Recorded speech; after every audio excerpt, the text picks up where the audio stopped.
नमस्कार, आप देख रहे हैं कालचक्र की खास पेशकश जय बजरंगबली। मैं हूं दिव्या अग्रवाल और मेरे साथ है प्रश्न कुंडली विशेषज्ञ पंडित सुरेश पांडे जी। बहुत बहुत स्वागत है पंडित जी आपका। धन्यवाद। हनुमान की भक्ति, मंत्रों की शक्ति दिलाएगी हर कष्ट से मुक्ति। जानिए हनुमान मंत्रों के महा उपाय। जी हाँ, आज हम आपको हनुमान जी के मंत्रों की शक्ति और इनसे जुड़े वो रामबाण उपाय बताएंगे जिनको करने से आपको राम भक्त हनुमान जी की विशेष कृपा मिलेगी और आपके जीवन से हर तरह का रोग, दोष, शोक और संकट दूर हो जाएगा। तो चलिए अब चर्चा की शुरुआत करते हैं। पंडित जी, हनुमान जी को प्रसन्न करने के लिए आपने कालचक्र में ढेरों उपाय बताए हैं, लेकिन हनुमान जी के मंत्रों के बारे में आपने हमारे दर्शकों को विस्तार से नहीं बताया है। इसलिए आज हम आपसे हनुमान जी के मंत्रों की शक्ति और क्षमता के बारे में जानना चाहेंगे। इस बारे में बताइए पंडित। देखो भैया, हनुमान जी एकादश रुद्रावतार हैं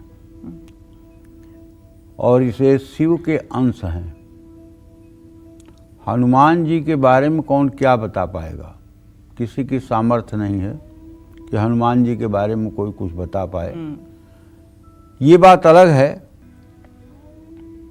कि हनुमान जी स्वयं स्थान स्थान पर इतने विनम्र हो जाते हैं, इतने सरल हो जाते हैं, इतने सहज हो जाते हैं कि अगर मानव उनके चरित्र से प्रेरणा ले तो मानव देवता बन सकता है। गोस्वामी तुलसीदास जी रामचरितमानस में हनुमान जी को लिखते हैं ज्ञान इनाम अग्रगण्यम। ज्ञानियों में अग्रगण्य मतलब अगर ज्ञानियों का समूह हो तो उसमें सबसे आगे कौन? हनुमान। अतुलित बल धामम, अतुलित बल के धाम। हेम शैलाभदेहम दनुजवनु कृशान ज्ञानी नाम अग्रगण्यम सकल गुण निधानम वानराणाम धीशम रघुपति प्रिय भक्तम वातजातम नमामि। और वो हनुमान जी जब लंका में जाते हैं और विभीषण उठकर उनके पास आता है, प्रणाम करता है, तो अपना परिचय देते हैं हनुमान जी। असमय अधम सखायरु मोहु पर रघुवीर अस कहि कपि गद गद भयो भर्यो बिलोचन नीर। अपने को अधम कह रहे हैं कि मैं अधम हूँ। ज्ञानी नाम अग्रगण्यम सकल गुण निधानम वानराणाम धीशम। वो अपने को क्या कह रहे हैं? अधम। ये है सरलता, ये है दैन्यता और यही प्रिय है प्रभु को। एक बार प्रभु श्री राम ने पूछा कि हनुमान विपत्ति कब होती है? तो हनुमान जी ने जानते हो क्या कहा? जब तव सुमिरन भजन न होई। जब आपका सुमिरन भजन न हो तो समझ लेना चाहिए विपत्ति आ गई है। यही विपत्ति है। और जब तक आपका सुमिरन भजन हो रहा है तब तक कोई विपत्ति नहीं। जानती हो, हनुमान जी को बिना बल याद कराए उनको बल याद नहीं होता है। हनुमान जी जब माता जगत जननी जगदम्बा जानकी की खोज कर रहे थे तो सभी बंदरों को बहुत तेजी से प्यास लग गई और सब प्यास के मारे मरने लगे।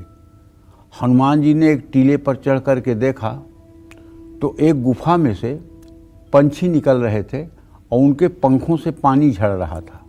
तो उन्हें लगा कि यहाँ जरूर कोई पानी का स्थान होगा, तभी पंछी यहाँ से पानी झड़झड़ाते हुए निकल रहे हैं। गुफा में गए। अब देखो, गुफा में सभी बंदर जाने के लिए आगे तैयार नहीं हुए। वहाँ आगे जाने के लिए कौन? हनुमान। आप बार बार वर्णन देखिए, जहाँ संकट होगा वहाँ आगे आगे हनुमान रहेंगे और जहाँ संकट नहीं होगा वहाँ पीछे पीछे रहेंगे।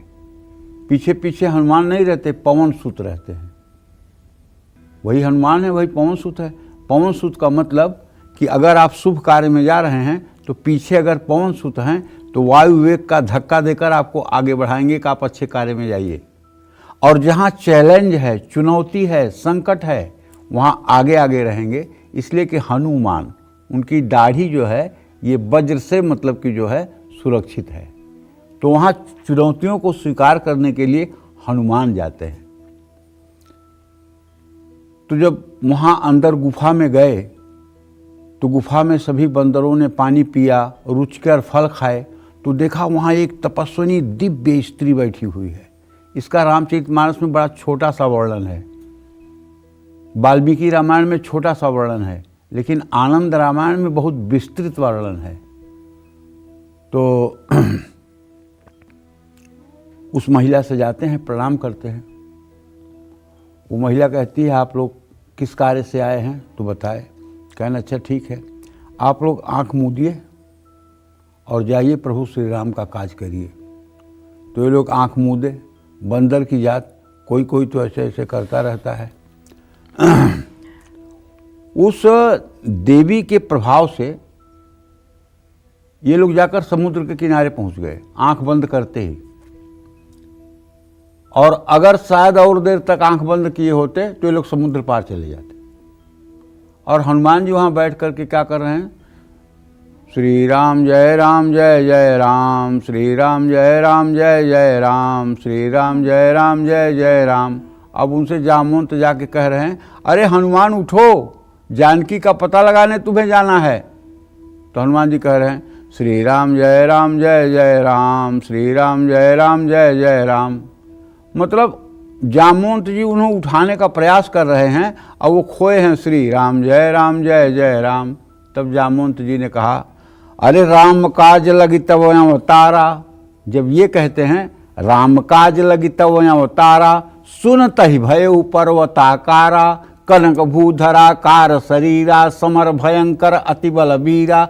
जब उन्होंने सुना कि अरे राम काज के लिए मेरा अवतार हुआ है, तो तुरंत पर्वताकार, कनक भूधरा कार शरीरा, समर भयंकर अति बल वीरा। अब कह रहे हैं कि अरे जामवंत आप आज्ञा करिए, अभी रावण को त्रिकूट पर्वत सहित उखाड़ करके समुद्र के इस पार लाता हूं, या कहिए रावण को मार करके जगत जननी जगदम्बा को लाता हूं।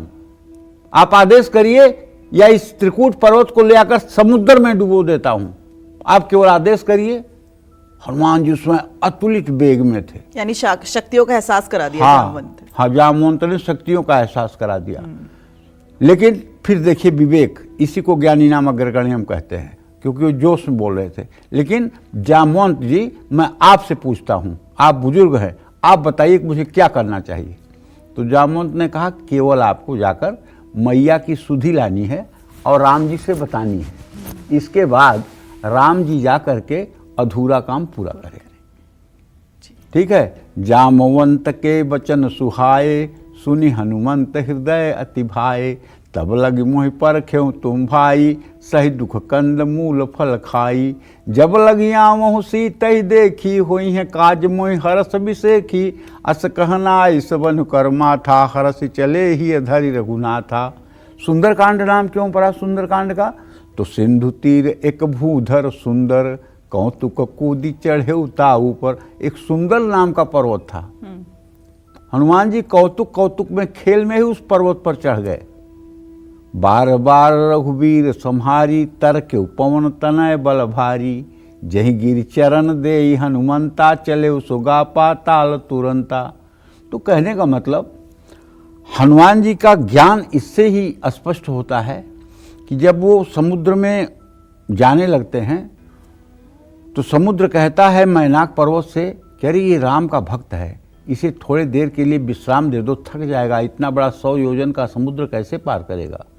तो मैनाक पर्वत पानी के ऊपर आ जाता है और कहता है कि आप आइए मेरे आश्रय में विश्राम करिए, फिर चले जाइएगा। राम काज कीन्हे बिना, मोहि कहाँ विश्राम। हनुमान जी कहते हैं अरे ना ना ना ना, बिना राम का काज पूरा किए मैं कैसे विश्राम कर सकता हूँ। और ज्यों ही थोड़ा आगे बढ़ते हैं, हनुमान तहि परसा, करि पुन कीन्ह प्रणाम। राम काज कीन्हे बिना, मोहि कहाँ विश्राम। ज्यों ही थोड़ा आगे बढ़ते हैं तो देवताओं ने हनुमान जी के बुद्धि की परीक्षा लेने के लिए सुरसा नाम की नागों की माता को भेज दिया। सुरसा नाम यहीन कई माता, पठई न्याय कहीं तेहि बाता। आज सुरन मोहि दीन आहारा, सुनत बचन कह पवन कुमारा। राम काज कर फिर मैं आवऊँ, सीता कई सुधि प्रभु सुनावऊँ। तब तव बदन पैठी हूँ आई, कौने जतन दे नहीं जाई। जो जन भरते ही बदन विषा प्रसारा, कपितनु कीन दुगुन विस्तारा। 16 जो जन मुखते ठयऊ, तुरत पवन सुत 32 भयऊ। जस जस सुरसा बदन बढ़ावा, तासु दून कपि रूप दिखावा। 7 जो जन तेहि आन्हन कीना, अति लघु रूप पवन सुत लीना। बदन पैठ पुनि बाहर आवा, मांगा विदा ताहि सिर नावा। राम काज तुम करिबो सब बल बुद्धि निधान, आशीष दे गई सो हर्ष चले हनुमान। तो हनुमान जी कहते हैं कि देखिए माता, मैं आपके शरीर में प्रवेश भी कर गया और आपके शरीर से निकल भी गया, तो अब तो मैं आपका पुत्र हो गया, अब आशीर्वाद दीजिए आगे चलूं। तो सुरसा ने आशीर्वाद दिया और आगे बढ़े। तो आगे मतलब कि निश्चर एक सिंधु महरही, करी माया नभ के खग हई। जीव जंतु जे गगन उड़ाही, जल बिलो की तिन कई परछाही। गहई छाह सक सो न उड़ाई, यही विधि सदा गगन चर खाई। समुद्र के ऊपर जितने जीव जंतु उड़ते थे या चलते थे, सबकी छाया को ग्रहण करके उसके अंदर इतना गुरुत्वाकर्षण था कि वो सबको खींच करके और नष्ट कर देता था। तो हनुमान सोई छल हनुमान कह कीन्हा, तासु कपटि कपितुर तहि चिन्हा। ताहि मारी मारुत सुत बीरा, बारिधि पार गयो मति धीरा। तो हनुमान जी ने उसको भी तुरंत खत्म किया और जा करके लंका में उन्होंने प्रवेश किया। तो हनुमान जी ज्ञानी नाम अग्रगण्यम हैं और बड़े ही मतलब कि सहज हैं, बड़े ही सरल हैं और तत्काल अपने भक्तों के ऊपर कृपा करते हैं। और दिन भर में कम से कम मुझे जो जानकारी है 10 लाख बार हिंदुस्तान में रोज कम से कम 10 लाख बार हनुमान जी प्रकट होते हैं। जैसे आप हनुमान चालीसा का पाठ कर रहे हैं, किसी संकट में हैं तो किसी वृद्ध के रूप में, किसी युवा के रूप में, किसी युवती के रूप में आकर के आपकी मदद करके चल देंगे। कहीं आप ऐसे निर्जन में विपत्ति में पड़े हुए हैं और आपने हनुमान को याद किया तो वहाँ किसी न किसी रूप में आपकी सहायता करके चल देंगे। ऐसे लाखों बार, 10 लाख बार कम से कम हिंदुस्तान में अपने भक्तों के लिए उपलब्ध रहते हैं। अब एक छोटी सी बात बताऊं, जब गोस्वामी तुलसीदास जी थे और रामचरितमानस की रचना की, 77 बरिस की उम्र में रामचरितमानस की रचना गोस्वामी जी ने की थी। उस समय गोस्वामी जी की उम्र कितनी थी? 77 साल। ध्यान दो, उम्र क्यों बता रहा हूं, आगे कथा में सुनने को मिलेगा। अच्छा।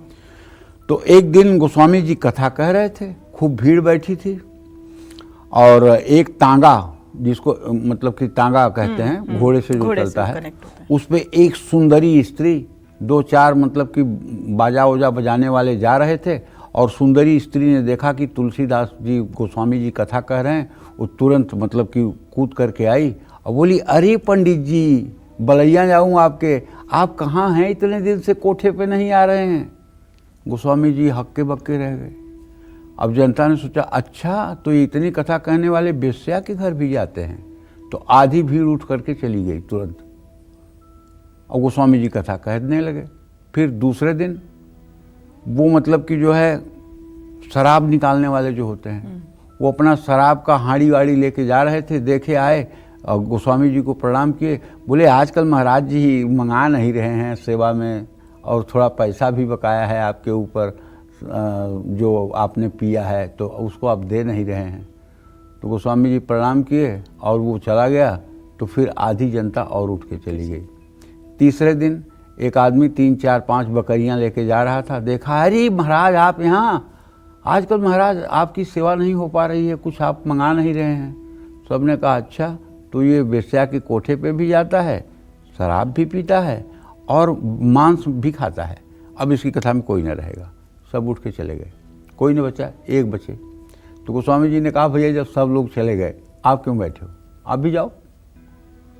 तो बोले, मैं क्यों जाऊँ, कथा तो मेरे लिए ही हो रही है ना, मैं हनुमान हूँ और ये कलयुग के तीनों रूप थे। आज से मैं वचन देता हूँ, पवन पुत्र हनुमान आज से आपको वचन देता है, जहाँ आपकी राम कथा होगी वहाँ कभी कलयुग प्रवेश नहीं करेगा, नहीं करेगा, नहीं करेगा। और तब से आज तक जहाँ राम कथा होती है वहाँ हनुमान रहते हैं, और वहाँ कलयुग का प्रवेश नहीं होता है, नहीं होता है, नहीं होता है। ये है हनुमान जी की अपने भक्तों के प्रति निष्ठा, शक्ति और उनका स्नेह, उनका दुलार, उनका आदर। वो तो आप राम नाम कह दो तो आपके अधीन हो जाएंगे। राम नाम कह दो, मंत्रों की तो बात जाने दो, तो पंडिताई है। पंडित जी लोग अपना प्रोफेशन चलाने के लिए जितना बड़ा मंत्र बोलेंगे उतनी बड़ी दक्षिणा, जितना देर तक संकल्प बोलेंगे उतनी बड़ी दक्षिणा। ये सब तो द्रव्योपार्जन के लिए। लेकिन अगर हनुमान को प्रसन्न ही करना है तो राम राम बोल दो ना, वो आपके पीछे पीछे घूमने लगेंगे। जैसे राधा राधा कहने पे कृष्ण भागने लगते हैं पीछे पीछे, वैसे राम राम कहने पे हनुमान जी पीछे पीछे भागने लगते हैं। लेकिन हाँ, जरूरत है, जानकारी है, मैं बताना चाहूँगा। नियमित रूप से हनुमान जी का मंत्र जपने से भक्तों के अंदर विनम्रता आती है। जिस भक्त, हनुमान के भक्त में अगर विनम्रता न आए तो हनुमान का भक्त नहीं। और मंत्र क्या है? ओम हं हनुमतये नमः।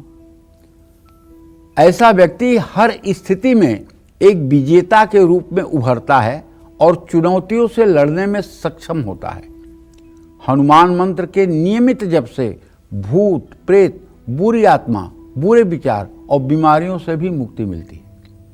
हनुमान जी का मंत्र जो है ये साहस को बढ़ाता है, अच्छे स्वास्थ्य को देता है, शारीरिक शक्ति को देता है, सहन शक्ति प्राप्त करने में मदद करता है।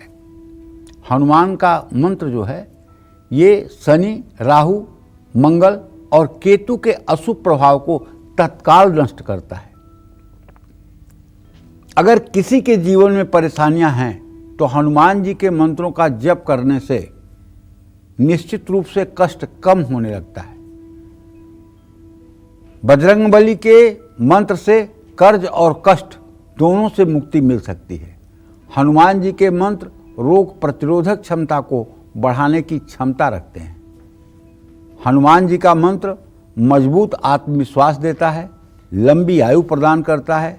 हनुमान जी के नियमित मंत्र जप से व्यक्ति के शरीर में सकारात्मक ऊर्जा का संचार होता है। मंत्र के जप से मृत्यु के भय से भी मुक्ति मिलती है, इसमें कोई संदेह नहीं है। लेकिन हनुमान की उपासना में आपको अपने चरित्र पर विशेष ध्यान देना होगा।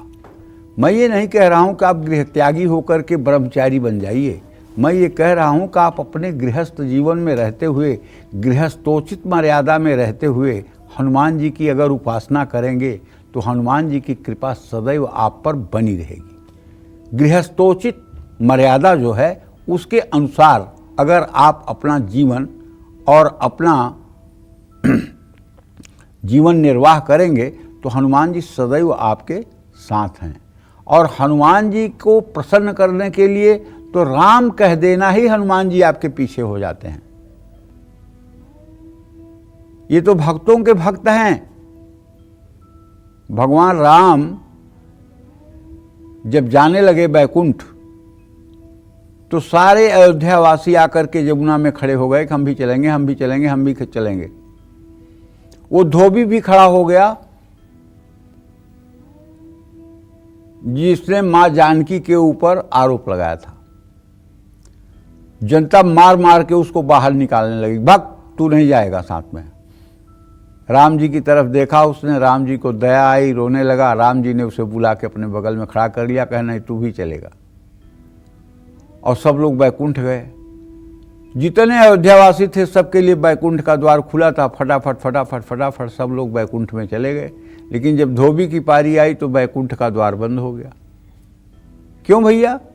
इसलिए कि अगर प्रभु श्री राम बैकुंठ के मालिक हैं तो बैकुंठाधीश्वरी किशोरी जी हैं, सीता जी हैं, और उनके अपराधी को कैसे प्रवेश मिलेगा?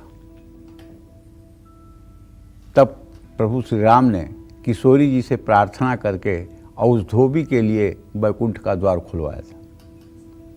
कहने का मतलब ये है कि देखिए, हनुमान जी के प्रति आपकी श्रद्धा हो जाए, हनुमान जी के प्रति आपका विश्वास हो जाए तो हनुमान जी कोई बहुत मंत्र वंत्र के भूखे नहीं हैं, ये भाव के भूखे हैं, ये आपके साथ हो जाएंगे। मैं यही कहना चाहता हूँ। जय माँ विंध्यवासिनी। तो हनुमान जी की ताकत का एहसास तो पंडित जी ने करवा दिया, साथ ही सहजता का वर्णन भी बहुत ही खूबसूरत तरीके से पंडित जी ने किया है। अब जानते हैं क्या है हनुमान जी का बीज मंत्र, क्यों इस बीज मंत्र का जाप हमें करना चाहिए और कैसे करना चाहिए, आइए जानते हैं। बताइए पंडित जी। देखिए, हनुमान जी का बीज जो है वो है हंग। क्या है? हंग। ये बीज है। जैसे सरस्वती का बीज है ऐम, दुर्गा का बीज है ह्रीम, काली का बीज है क्लीम, बटुक भैरव का बीज है वंग, शिव जी का बीज है हौम, राम जी का बीज है रांग। इस तरह से सभी देवताओं के एक बीज मंत्र हैं। गणेश जी का बीज है गंग, अग्नि का बीज है रंग। आप देखिए ना, जब कभी आपके यहाँ हवन का आयोजन होगा और आपके यहाँ हवन कुंड बनाया जाएगा तो हवन कुंड के ऊपर ब्राह्मण लोग रंग लिखते हैं। र लिख करके ऊपर बिंदी देते हैं। रंग क्यों लिखते हैं? अग्नि का बीज मंत्र है और वो बीज मंत्र लिख करके अग्नि का आवाहन किया जाता है। हम लोग छोटी छोटी बातों पर ध्यान नहीं देते जहाँ सनातन धर्म की गूढ़ तत्व छिपे हुए हैं। तो हनुमान जी का जो मंत्र है, ओम हंग हनुमतये नमः, हनुमान जी के इस बीज मंत्र का जप करने से एकाग्रता बढ़ती है, शक्ति बढ़ती है, सकारात्मक ऊर्जा का प्रभाव बढ़ता है। शनि की 7.5 हो या ढैया हो या शनि की महादशा हो, मैं दावे के साथ कहता हूँ यदि व्यक्ति हनुमान उपासना में लगा हुआ है तो शनि देव का कोई अशुभ प्रभाव ऐसे व्यक्ति पर नहीं पड़ेगा।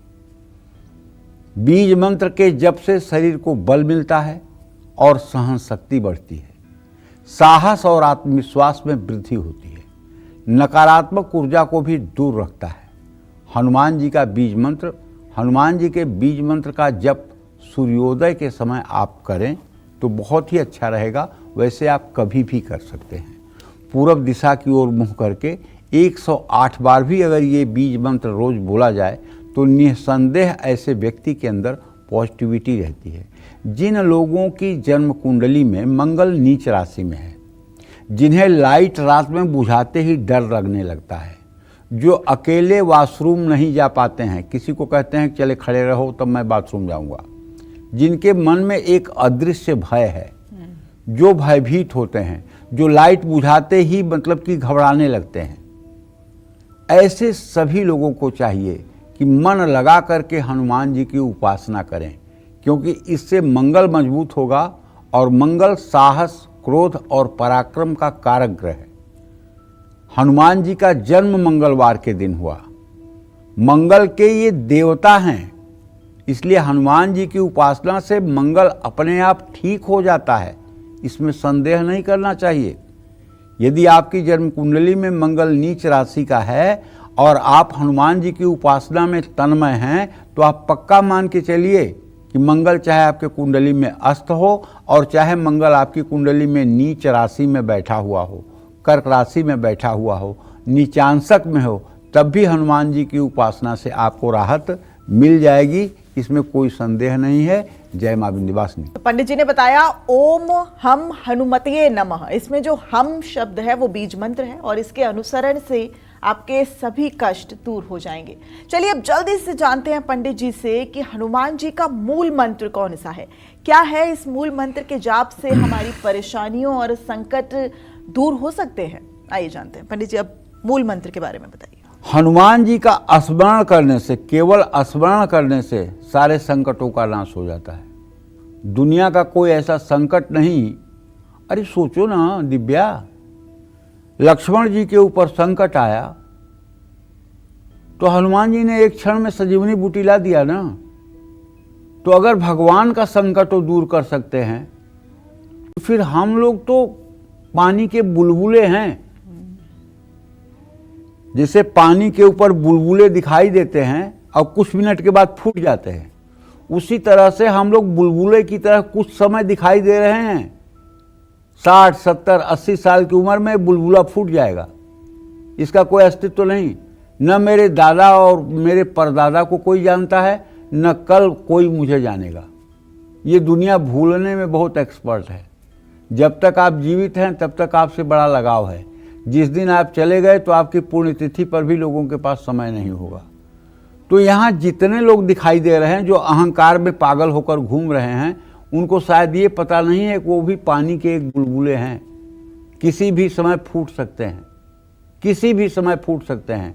ये देहाभिमान, ये शरीर का अभिमान, ये बल का अभिमान, ये पावर का अभिमान, ये पैसे का अभिमान, ये रुतबे का अभिमान, ये सब मूर्खता है, क्षण भर का है, क्षण भंगुर है, सब नष्ट होने वाला है। क्योंकि आप पानी के बुलबुले से बढ़ करके कुछ है नहीं। जानती हो, कमल के पंखुड़ी में सुई इस पार से उस पार चुभाने में जितना समय लगता है, उतनी समय की ही मनुष्य की आयु है ब्रह्मा के आयु से। हमारा जब 100 वर्ष होता है तो ब्रह्मा का 1 दिन होता है। तो कहने का आशय ये है कि ये क्षणभंगुर जीवन है। क्षणभंगुर जीवन में ज़्यादा से ज़्यादा समय आदमी को भगवत चिंतन, सदाचार पूर्ण जीवन और सत्कर्म और दूसरों के हित के लिए जीवन जीना चाहिए, और यही कमाई साथ में जाएगी।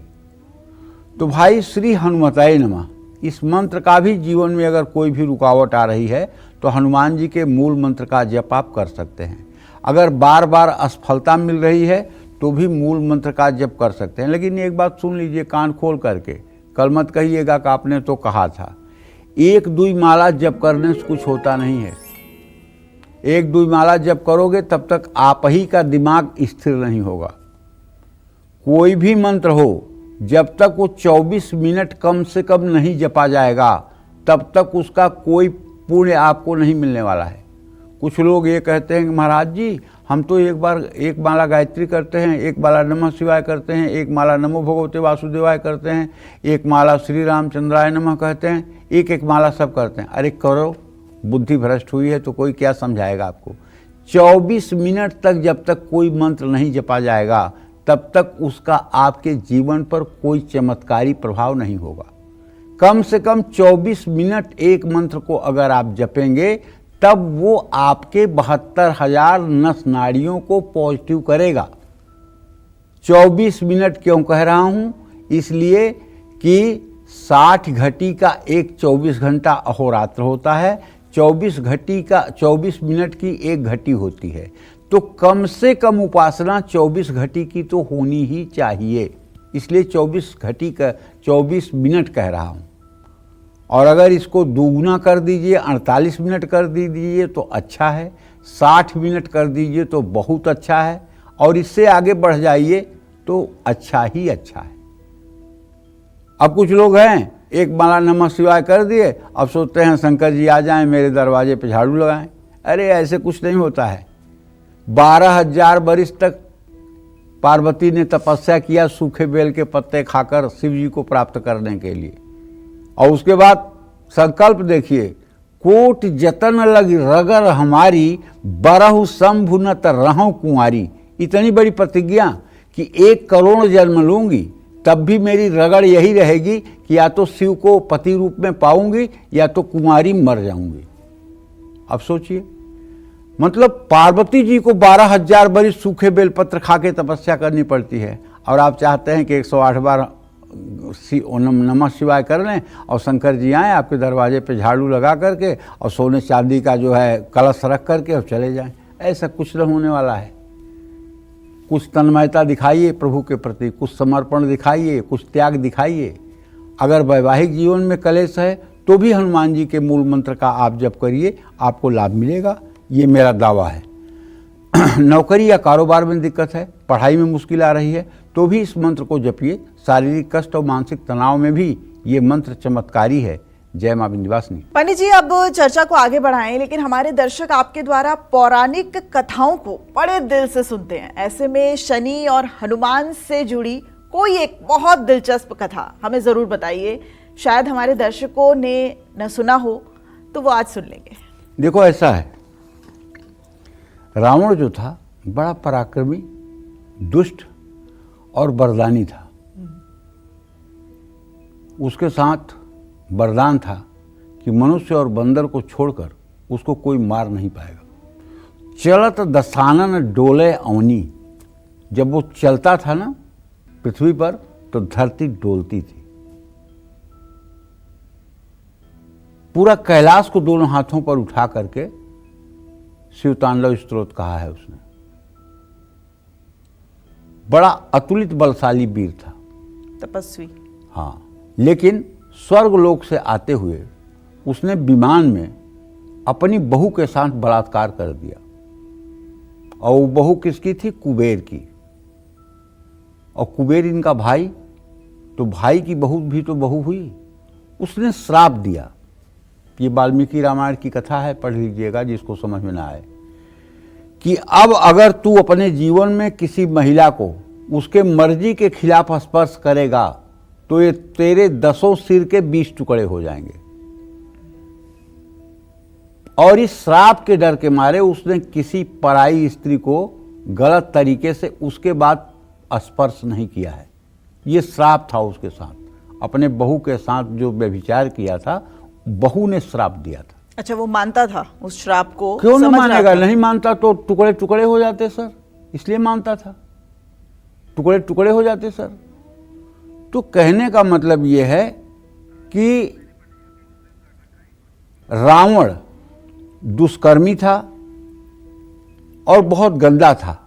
शनि और हनुमान से जुड़ी एक बहुत दिलचस्प कथा है जो मैं आपको बताना चाहता हूं। एक बार की बात है कि जब रावण का सबसे बड़ा पुत्र इंद्रजीत पैदा होने वाला था तो उसने सभी ग्रहों को अपने पैर के नीचे दबा लिया, जिससे उसका पुत्र ग्रहों को सर्वाधिक श्रेष्ठ स्थिति में उत्पन्न हुआ। देवताओं को चिंता हुई कि यदि ऐसा हुआ तो रावण का पुत्र अजेय हो जाएगा। ऐसी स्थिति में शनि ने कहा, मैं इस संकट से छुटकारा दिला सकता हूँ, परंतु इसके लिए मुझे रावण के चेहरे पर दृष्टि डालनी होगी। देवताओं ने इस कार्य को अंजाम देने के लिए नारद जी की सहायता ली। नारद जी ने रावण के महल में प्रवेश करके उसकी इस बात के लिए प्रशंसा की कि उसने सभी ग्रहों को पैरों के नीचे दबा लिया है, परंतु नारद जी ने यह भी कहा कि यदि वह इन ग्रहों की पीठ की बजाय इनकी छाती पर पांव रखे तभी इसकी जीत मानी जाएगी। रावण ने नारद जी की बात मानकर जैसे ही ग्रहों को पलटकर उनकी छाती पर अपना पैर रखा तो शनि ने अपनी क्रूर दृष्टि रावण के मुख पर डाल दी। शनि की दृष्टि पड़ते ही रावण का बुरा समय आरंभ हो गया। रावण ने शनि को दंडित करने के लिए उसे काल कोठरी में डाल दिया। और हनुमान जी जब माता सीता की खबर लेने आए तो उन्होंने काल कोठरी से शनि की चीख पुकार सुनी। अब सुनिए, कथा इसमें एक दूसरी भी है। कथा क्या है कि उलटी पुलटी कपिलंका जारी, कूदी पड़े पुण्य सिंधु मझारी। उलटी पुलटी, हनुमान जी ने लंका को ऐसे नहीं उलट दिया था, बल्कि शनि को पैरों के बल बांध करके शनि को उल्टा लटका दिया था। और हनुमान जी ज्ञानी नाम अग्रगण्यम हैं। जब शनि की पुकार उन्होंने सुनी तो हनुमान जी ने जाकर के शनि का बंधन खोल करके और शनि का मुंह लंका की तरफ कर दिया। अब जब लंका की तरफ मुंह किया तो शनि की दृष्टि पड़ते ही लंका जल गई। उलटी पुलटी कपिलंका जारी, कूदी परेऊ पुण्य सिंधु मझारी। और उसके बाद हनुमान जी जाके समुद्र में कूद गए। पूंछ बुझाई खोई श्रम, मतलब पूंछ को अपने बुझाया है उन्होंने जाकर के समुद्र में।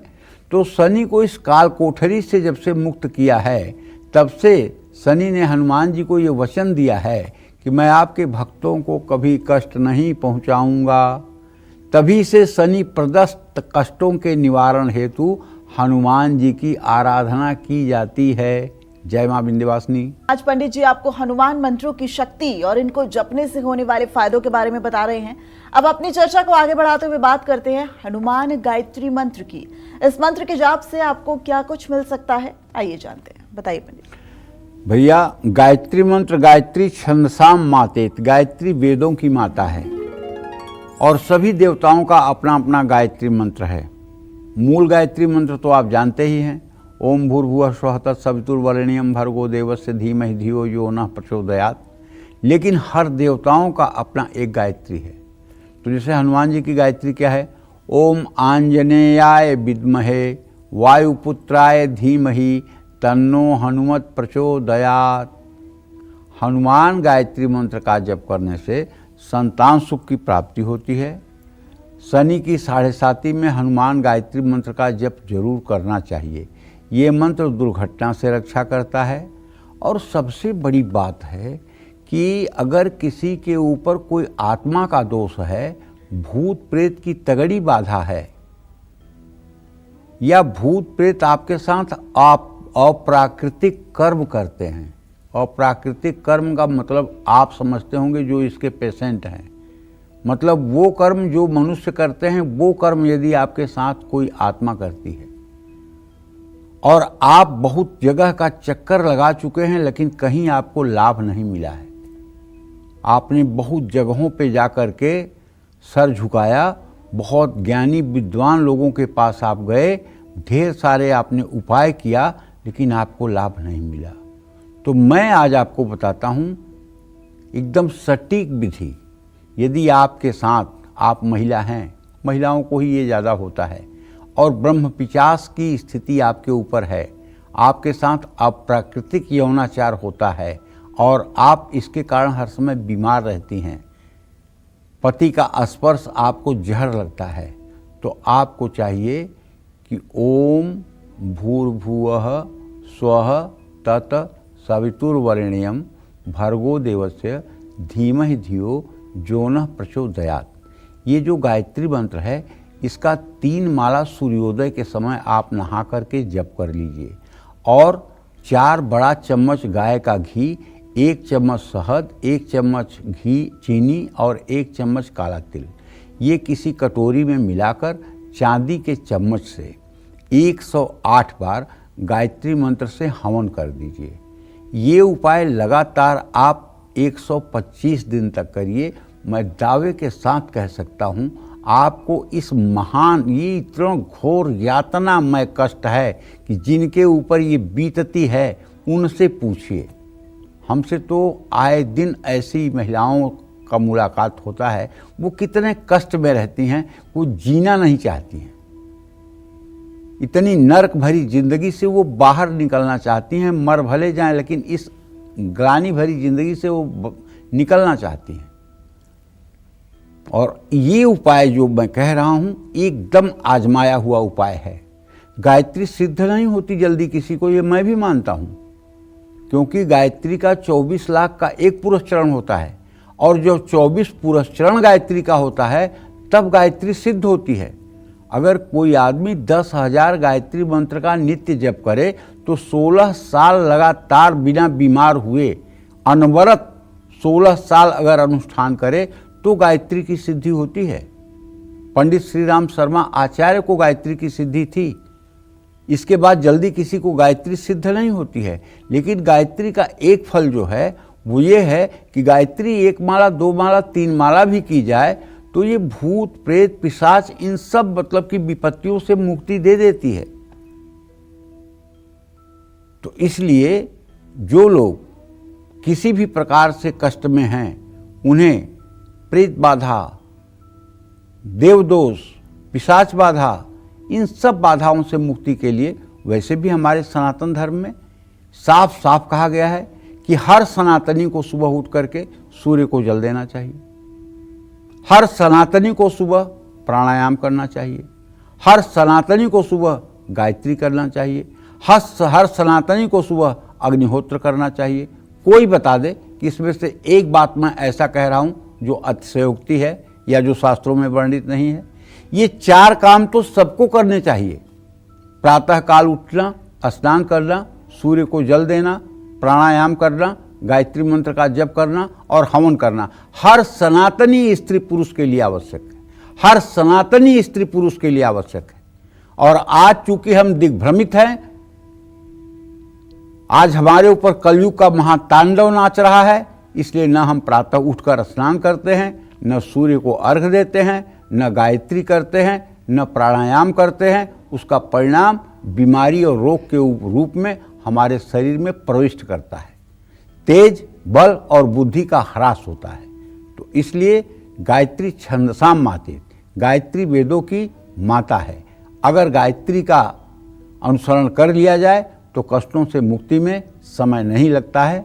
जय मां विंध्यवासिनी। दीन बंधु, संकट मोचन और प्राणदाता है हनुमान जी। पंडित जी की हर बात इसी की व्याख्या करती नजर आ रही है। लेकिन अगर आप में आत्मविश्वास की कमी है, आप लक्ष्य से भटक जाते हैं, आप क्रिएटिव कार्य से जुड़े हैं, तो ऐसे में आपको हनुमान जी के किस मंत्र का जाप करना चाहिए और किससे आपको लाभ मिलेगा, अब जानते हैं। पंडित जी, आप ये बताइए। देखिए, अगर जैसे हम आपको फॉलो करते हैं तो हम आपको फॉलो तब करते हैं जब आपके नक्शे कदम पर चलें। किसी को गुरु बनाने से, किसी का पांव पूजने से वो आपका गुरु नहीं हो जाता। गुरु वो आपका तब होगा जब उसकी आप बात को मान लें, जब उसकी आप बात को मान लें, उसके बात का अक्षरशः अनुसरण करें। एक गुरुजी बूढ़े हो गए थे तो उनके शरीर में दर्द था, तो उन्होंने अपने नौजवान शिष्य से कहा कि बेटा मेरे पीठ पर जरा खड़े होकर के और टहल दो, मेरा शरीर दर्द कर रहा है। तो शिष्य ने कहा, अरे गुरुदेव, मैं आपके शरीर पर पैर रख करके ये पाप करूँगा, आपके शरीर को लात से छूँगा? कहें बेटा जबान पे तो लात मार दिया, अब शरीर पे लात मार या ना मार। समझ रही हो? तो कहने का मतलब श्रद्धा बहुत बड़ी चीज है। भगवान कृष्ण से रुक्मिणी ने पूछा कि प्रियतमा मैं हूं आपकी, पत्नी मैं हूं आपकी, और नाम पूरे संसार में राधा कृष्ण कहा जाता है, रुक्मिणी कृष्ण नहीं कहा जाता है। तो भगवान ने कहा हो सकता है। तो भगवान योग माया से बीमार हो गए, उन्हें एकदम तेज का बुखार आया। रुक्मिणी ने पूछा, अरे प्रभु आप कैसे ठीक होंगे? कहें तू अपने चरण की धूल मेरे माथे पे लगा, मैं तुरंत ठीक हो जाऊंगा। कहीं अरे ना दैया, मैं नरक जाऊंगी? आपको अपने पैरों की धूल लगा के सर पे? और कोई उपाय बताइए, मैं अपनी जान तक दे सकती हूँ, लेकिन पैरों की धूल थोड़ी आपके सर पे लगाऊंगी। उद्धव जी से कहे कि जाइए वृंदावन से देखिए कोई दे तो। वृंदावन आए, राधा से कहे अरे हाँ हाँ ले लो मेरे पैरों की धूल।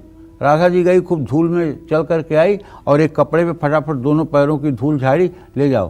तो उद्धव जी ने कहा कि आप जानते हैं कि भगवान को अपने पैरों की धूल लगवा रही हैं, आप नरक में जाऊंगी, नरक में चली जाएंगी। कहने अरे एक जन्म तो एक जन्म, जन्म जन्मांतर तक मैं नरक में ही रहूं। कान्हा को एक सेकंड के लिए कष्ट नहीं होना चाहिए, मैं तो हजारों जन्म तक नरक में रहने के लिए तैयार हूँ। ले जाओ, पहले उनको ठीक करो, मेरे नरक की चिंता मत करो, मैं नरक में रह लूंगी, वो ठीक रहे, मैं नरक में रह लूंगी। यही है राधा कृष्ण का प्रेम, यही राधा कृष्ण का प्रेम है। तो कहने का मतलब है श्री वज्रदेहाय राम भक्ताय वायुपुत्राय नमस्तुते। आंजनेय मंत्र के जप से लक्ष्यों को प्राप्त करने में मदद मिलती है। इस मंत्र का जप करने से व्यक्ति के कौशल और रचनात्मकता में वृद्धि होती है। इंटरव्यू में सफलता पाने के लिए भी इस मंत्र का जप कर सकते हैं। परीक्षा की तैयारी कर रहे हैं तो आंजनेय मंत्र से आत्मविश्वास पर। देखिए एक बात बता रहा हूँ, आप हनुमान जी की उपासना जब करें तो हनुमान जी के मूल चरित्र पर ध्यान दें। मूल चरित्र हनुमान जी का क्या है? मूल चरित्र ये है कि जब वो एक मिशन के लिए निकलते हैं, सीता का पता लगाने के लिए, ये एक मिशन है, एक उनका लक्ष्य है कि हमें जगत जननी जगदम्बा माँ सीता का पता लगाना है। और ज्यों ही वो समुद्र में छलांग लगाते हैं त्यों ही मैनाक पर्वत आता है और विश्राम के लिए कहता है कि आप मेरे ऊपर विश्राम कर लीजिए। तो हनुमान जी क्या कहते हैं? राम काज कीन्हे बिना मोहि कहाँ विश्राम। तो भाई मंत्र कम जपिएगा, ज़्यादा जपिएगा, उसके लिए मैं आपको बाध्य नहीं कर रहा हूँ, लेकिन जब कोई काम शुरू करिएगा तो जब तक उसको पूरा न करिएगा तब तक आलस्य और विश्राम मत करिएगा। अगर आप आलस्य और विश्राम नहीं करेंगे तो सच्चे हनुमान जी के भक्त आप ही हैं और आपको सफलता मिलेगी। सुरसा नाम की अगर कोई अड़चन आपको आ रही है तो उसका बौद्धिक स्तर से समाधान करिएगा, वहां विवाद मत करिएगा। लंकिनी नाम की कोई अदृश्य शक्ति अगर आपको प्रभावित कर रही है तो उससे भी निपटने की पूरी तैयारी रखिएगा। मंत्र कम कर लीजिए, लेकिन हनुमान के आदर्शों पर, हनुमान के चरित्र का अनुसरण करिए, इससे आपको सारे कामों में सफलता मिल जाएगी। अंजनेय मंत्र का जप गुरुवार को करना उत्तम है। इस मंत्र का जप पूर्व दिशा की ओर मुंह करके कम से कम 11 माला जरूर करनी चाहिए। जय मां विंध्यवासिनी। चलिए चर्चा को आगे बढ़ाते हैं। अब अगर आपको हमेशा डर लगा रहता है, आप डिसीजन लेने में कंफ्यूज रहते हैं, मन शांत रहता है, तो ऐसे में आपको बजरंग बली के किस मंत्र का जाप करना चाहिए, अब जानेंगे पंडित जी से। पंडित जी मनोजवम मारुततुल्य वेगम जितेन्द्रियम बुद्धिमतां वरिष्ठम वातात्मजं वानरयूथ मुख्यम श्री रामदूतम शरणम प्रपद्ये। ये राम रक्षा स्त्रोत से लिया गया है। इस मंत्र का जप से हनुमान जी अपनी शरण में आपको ले लेते हैं। इस मंत्र का जप करने से व्यक्ति की बुद्धि में सकारात्मक बदलाव आते हैं, क्रोध घटता है, मन शांत होता है और किसी भी तरह का भय नहीं रहता है। व्यक्ति में समझदारी बढ़ती है, निर्णय लेने की क्षमता मजबूत होती है। ये मंत्र व्यक्ति को अहंकारी और स्वार्थी नहीं होने देता, मन और मस्तिष्क के बीच संतुलन बनाए रखता है। ये मंत्र 40 दिनों तक नियमित इस मंत्र का जप करने से बहुत लाभ मिलता है। मैं तो कहूँगा कि रोज़ इस मंत्र का एक बार तो कम से कम पाठ होना ही चाहिए। मनोजवम मारुततुल्य वेगम जितेन्द्रियम बुद्धिमतां वरिष्ठम वातात्मजं वानरयूथ मुख्यम श्री रामदूतम शरणं प्रपद्ये। ओम हं हनुमतये नमः। हनुमान जी का केवल हृदय में चिंतन हो जाए, हनुमान जी का केवल हृदय में चिंतन हो जाए, राम दरबार का हृदय में चिंतन हो जाए, वहीं हनुमान जी विराजमान हो राम जी के पास में, तो बस क्या पूछना है। ये जन्म, अगला जन्म, जन्म जन्मांतर सब सध जाएगा। केवल मानसी पूजा में एक बार राम जी, सीता जी, लखन जी के साथ आप हनुमान जी को अपने हृदय में इमेजिन करके तो देखिए। अगर आपने अयोध्या में रामलला का जो अभी विग्रह स्थापित हुआ है, उस विग्रह को आपने देखा होगा, यूट्यूब पे देखा होगा, गूगल पे देखा होगा, अगर वही चित्र बार बार अपने हृदय में आप ध्यान करें तो आप बहुत थोड़े दिनों के अंदर ही बहुत अच्छे साधक बन जाएंगे। जय मां विंध्यवासिनी। अब बताएंगे आपको कि अगर विरोधी हर वक्त आपको परेशान करते हैं, आप पैसों को लेकर मुश्किल में फंस जाते हैं, आप हर काम में असफल हो जाते हैं, ऐसे में आपको मारुति के किस मंत्र का जाप करना चाहिए, जल्दी से जानेंगे पंडित जी से। तुमस्मिन् कार्य निर्योगे प्रमाणम हरिसत्तमा हनुमान यात्मास्तायाम दुखम क्षयम करो भव। ये वाल्मीकि रामायण का मंत्र है। इसका नाम जब सीता माता ने तब किया था जब हनुमान अशोक वाटिका पहुँचे थे। आपके काम लंबे समय से अगर रुके हुए हैं, काम करने का तरीका आपको समझ में नहीं आ रहा है, अपने जीवन में आप धन और सफलता आकर्षित करना चाहते हैं, विरोधियों से खुद की रक्षा करना चाहते हैं, लेकिन विरोधियों को किसी भी तरह का नुकसान पहुंचाना नहीं चाहते हैं, तो तुमस्मिन् कार्य निर्योगे प्रामाणिकम हरिसत्तमा हनुमान यात्मास्ताम दुख क्षय करो भव। इस मंत्र का जप कम से कम 24 मिनट जरूर करना चाहिए। जय मां विंध्यवासिनी। मंगल के अशुभ प्रभावों को दूर करने के लिए और इस तरह की या हर तरह की टेंशन से मुक्त होने के लिए महावीर के किस मंत्र का जाप करना चाहिए, जानते हैं पंडित जी। अंजनी गर्भ संभूतम कपिद्रव्य सचिवोत्तमम राम प्रियम नमस्तुभ्यम हनुमानम रक्ष सर्वदा। मंगल के अशुभ प्रभाव आप पर अगर हैं तो इस मंत्र का जप करिए। ये मंत्र डिप्रेशन, एंजाइटी और तनाव से बचाता है। घर से बाहर निकलने से पहले इस मंत्र का जप करें। शनिवार को इस मंत्र का जप जरूर करना चाहिए। जय मां विंध्यवासिनी। पूरी शक्तियां, बीमारियां और परेशानियों से बचने के लिए अंजनी पुत्र के किस मंत्र का जाप करना चाहिए, अब बताएंगे पंडित। ओम नमो भगवते आंजनेयाय महाबलाय स्वाहा। इस मंत्र से अगर 108 आहुति सुबह शाम घर में हवन दी जाए तो घर में वास्तु दोष और अगर कोई निगेटिव एनर्जी है, छम छम की कोई आवाज़ सुनाई देती है या पायल की आवाज़ सुनाई देती है रात में, या रात में कुछ आपको अनुभव होता है कि कोई तो है घर में, तो अगर इस मंत्र से हवन करना शुरू कर दिया जाए 108 बार सुबह शाम, तो आप देखेंगे कि 40 दिनों के बाद ये सारी समस्या आपकी समाप्त हो जाएगी। इस मंत्र का जप बीमारियों से भी बचाता है, बुरी आत्मा और जीवन में अन्य प्रकार की परेशानियों को दूर करता है। इस मंत्र का कहीं से भी पाठ किया जा सकता है और यह मंत्र तुरंत काम करता है। यह मन को स्थिरता प्राप्त करने में भी मदद करता है।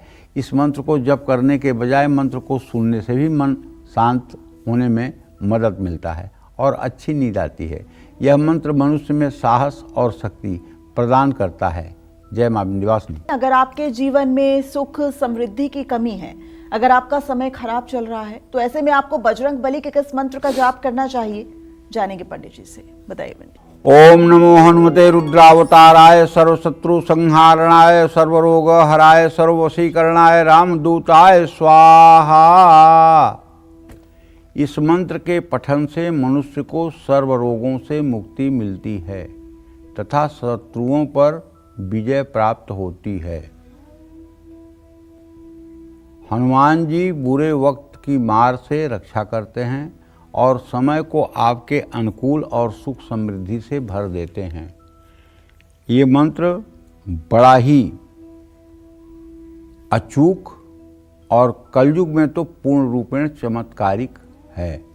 लेकिन एक बात बताना चाहता हूँ, अगर कोई बहुत बड़े मकड़ जाल में दुश्मनी के आप फंसे हुए हैं और आपका दुश्मन सहस्रा बाहु की तरह है, मतलब कोई साधारण नहीं है, बहुत पावरफुल है, बहुत पैसे वाला है, बहुत पहुंच वाला है, बहुत ताकत वाला है, बाहुबली है, उसके सामने आप कहीं नहीं टिकते हैं। तो आपको चाहिए कि आप काशी बनारस में जाइए और वहाँ के 5 वैदिक ब्राह्मणों से लांगूल स्त्रोत का 5 दिनों में 1100 पाठ करवाइए। लांगूल स्त्रोत सभी पंडित जी लोग जो पंडिताई कर रहे हैं, यहाँ वहाँ कथा पूजा कर रहे हैं, नहीं पढ़ सकते। बहुत कठिन वेद की तरह लिखा हुआ है, सब नहीं पढ़ सकते, इस बात को मैं कह रहा हूँ। तो जो वेद पढ़ा होगा वो पढ़ेगा। और ऐसे 5 ब्राह्मण अगर लांगूल स्त्रोत का 1100 पाठ कर दें और बढ़िया से हवन तर्पण मार्जन ब्राह्मण भोजन की व्यवस्था हो जाए, तो आप विश्वास करिए सहस्रा बाहु की तरह भी कोई आपका दुश्मन होगा, वो भी आपका रत्ती भर बाल बांका नहीं कर पाएगा हनुमान जी की कृपा से। हनुमान जी का लांगूल स्त्रोत कलयुग में ब्रह्मास्त्र है।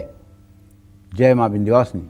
चलिए अब जल्दी से बात करते हैं आज के लकी ईमेल कुंडली विजेता की। आज की हमारी ईमेल कुंडली विजेता है उत्तर प्रदेश की रहने वाली नीलू दुबे। ये हमारे साथ इस वक्त फोन लाइन पर मौजूद हैं।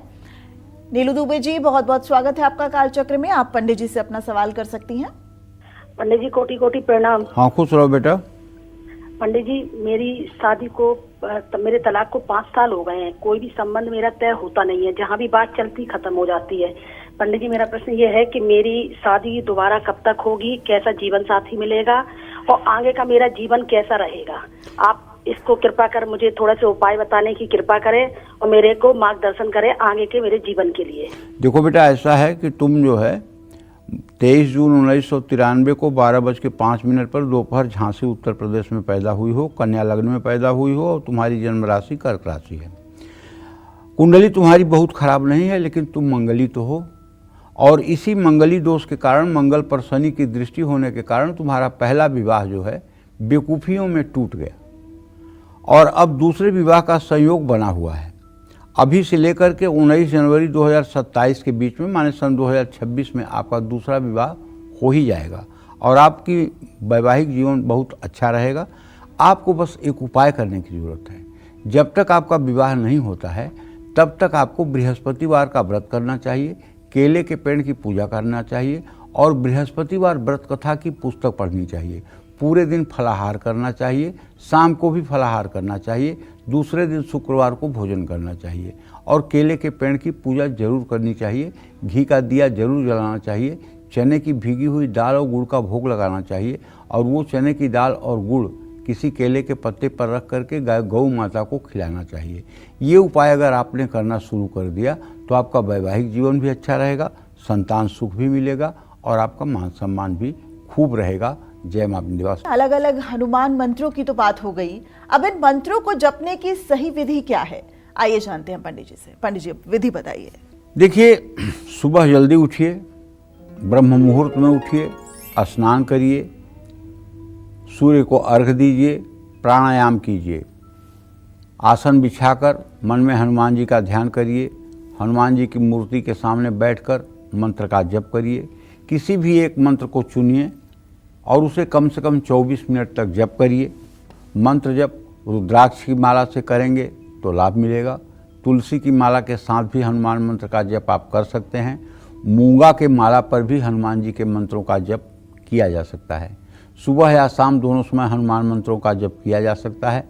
मंत्र जप करते समय मांसाहार, तामसिक चीज़ों का सेवन नहीं करना चाहिए और यदि अनुष्ठान कर रहे हैं तो पूर्ण रूपेण ब्रह्मचर्य का भी पालन होना चाहिए। किसी भी मंत्र का ऊंचे स्वर में जप नहीं करना चाहिए। जय मां विंध्यवासिनी। तो पंडित जी, आज हमारे दर्शकों को इतनी महत्वपूर्ण जानकारी देने के लिए आपका बहुत बहुत धन्यवाद। धन्यवाद। कल फिर एक नए विषय और आपकी परेशानियों को दूर करने के लिए ढेरों उपाय लेकर आएंगे हम पंडित सुरेश पांडे जी के साथ। तब तक कालचक्र की पूरी टीम को दीजिए इजाजत। देश दुनिया की खबरों के लिए देखते रहिए News 24। नमस्कार।